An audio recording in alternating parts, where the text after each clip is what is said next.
Welcome to Weekly Meeple Chat, Episode 3. Tonight we're going to go over these 5 games and the topic of organizing your collection. I'm David. I'm Julie. And so we're going to get started right away. And our first game is Thanos, something we just got. Super cool game. Oh, we got to go to the next slide here. Uh-oh. All right, so it just came out in 2018. We got it last week. It's ages 10 and up, 2 to 4 players, 60 to 90 minutes. It's rated a 7.5 out of 10 on BGG. However, the overall rank is 2,989, which will come down over time. BGG takes a little bit of time to even out the ratings due to its algorithm. So let's take a look at how the game plays first. So I've tried to fit the game as best as possible in the camera here. The object of the game is to prevent Thanos from getting the 6 Infinity Stones, just like the movie. So the heroes win after they destroy 7, 8, 9, or 10 villains, depending on the difficulty level. And this is a cooperative game. So you'll see here's the 6 Infinity Stones. And if each player will have a team. So here's Captain America's team, the Avengers, and you start out with 1 hero. And so before you start a turn, you have to decide where you're going to go to recruit heroes or to defeat villains, or both. So let's say I go here. Actually, yeah, I'm going to go to this sector. Now that player is going to roll the 2 dice here, and these dice will determine how Thanos reacts. And if you look on the back of the rules here,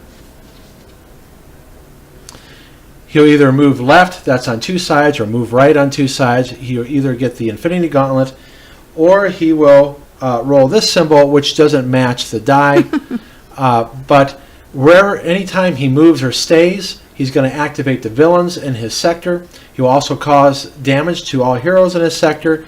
This one here, he'll activate all villains in addition to that are in his sector, but outside his sector. And this one, he will. You have to roll the Infinity dice again. Yes, you'll roll the Infinity die again, and he'll stay in that sector. Right.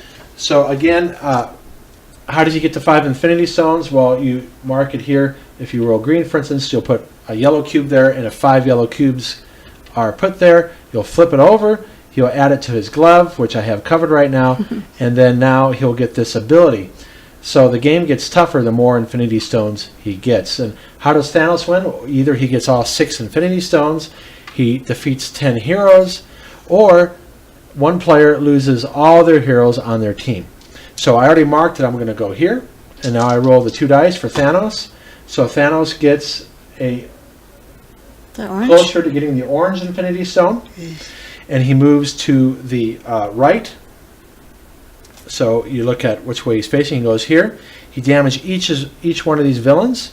I'm sorry, each one of these heroes. And you'll see that, for instance, the Iron Spider, he can only take 4 hits before he's defeated. And so what you see here is, to recruit Spider-Man, you need 2 battle dice and, 1 technology. And so that's what you got to be able to roll on the dice that you have on your team. Now, if he had stayed here, for instance, he would damage Heimdall and Groot. He would activate this villain because it's in his sector. And it says here, with this villain, you roll the Infinity die again. If he would have went here, where I was, he went left. Not only would he damage each hero, he would damage all heroes on my team. And he would activate this villain ability. And this villain is that he causes 1 damage to each red and green hero. And there's only blue heroes here, so that villain wouldn't do anything. So let's say he did go here. So now I look at my character card. I get 4 red dice. And it says here that if I recruit another red hero, I can get an additional red or blue die on my turn. So that's why you're trying to create combinations with other heroes. So really, I should have probably went here to get a red hero, because there's there's the Hulk and Bucky. But I wanted to try to hit the villain too, because remember, the heroes win if they defeat 7, 8, 9, or 10 heroes, depending on the difficulty setting. So I look at the 4 red dice I get. I roll them. There's different sides. So the red dice, there's a chance, for instance, to get a ×2. On the tech dice, there's a chance to get a ×2 tech. On the green, there's a chance to get ×2 mystic. And on the cosmic black dice, there's a chance to get ×2 cosmic. And you'll see that different heroes here, you're going to need more tech to get blue heroes. You'll need more battle dice to get red heroes.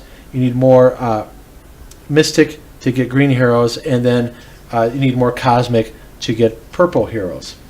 So here I have my 4 red dice.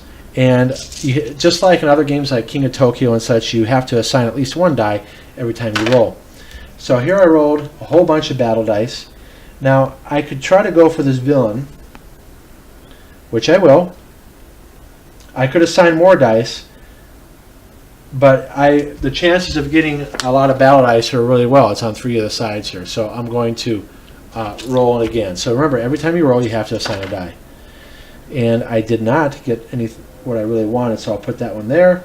Let me see if I can get a mystic. I did not get a mystic, so I'll put that there. Let's see if I You get a tech. and I did get 1 tech. So here's the deal. I did not damage the villain, but I did get enough battle dice and tech to recruit Shuri, who's no, is it Shuri? Yeah, from Black Panther. So now I add her to my team, and she says that I'm trying to get this in focus here. Well, I can't read it. Draw 2 bonus tokens, keep 1, and discard the other. So she goes on to my team. She's not a red hero, but she will help me. So what is that bonus tokens? Well, let's say I did recruit her, and I also damaged this villain. So I would add a damage to this villain, and then I would get a bonus token. And if I had Shuri, she gives me 2 bonus tokens, keep 1, and discard the other. So I get to decide which one I want to keep. Maybe I'll keep this one here, which will allow me to add a green die once. So bonus tokens you can use 1 time. And you can also use them to help other players. So that's what's neat about this game. It's cooperative. You're trying to win together, and you can use tokens to help other players. So again, you keep on playing until either Thanos wins or until you defeat Thanos. So I would replace that hero. We get another hero here from the Doctor Strange movie, Wong. And then the next player would go. They would roll the Thanos die. He would go left. He would damage these characters, and you would add a yellow Infinity Stone. Now let's say one last roll here.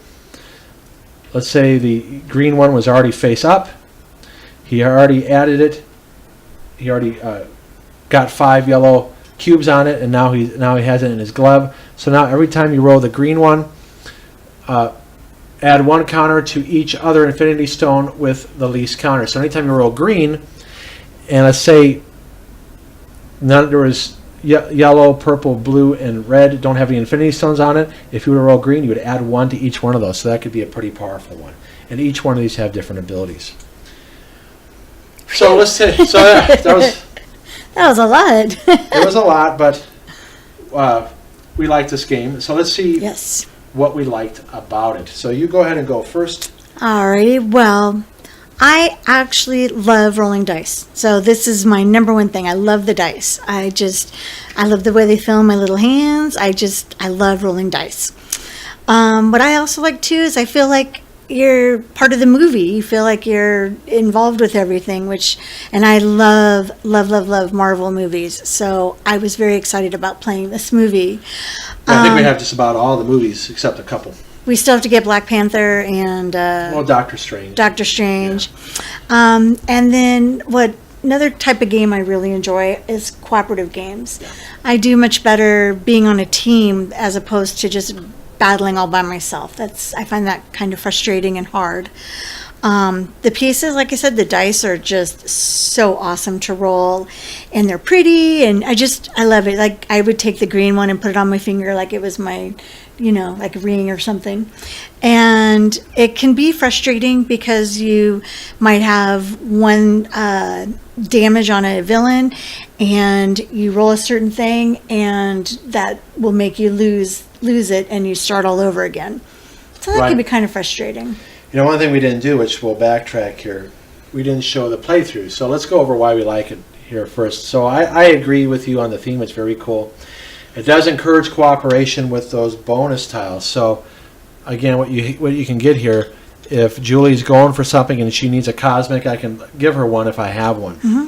So, and then you try to help each other strategize the use of dice. It's great production values. The pieces are good. The cards are decent, but nice thick cardboard and pieces.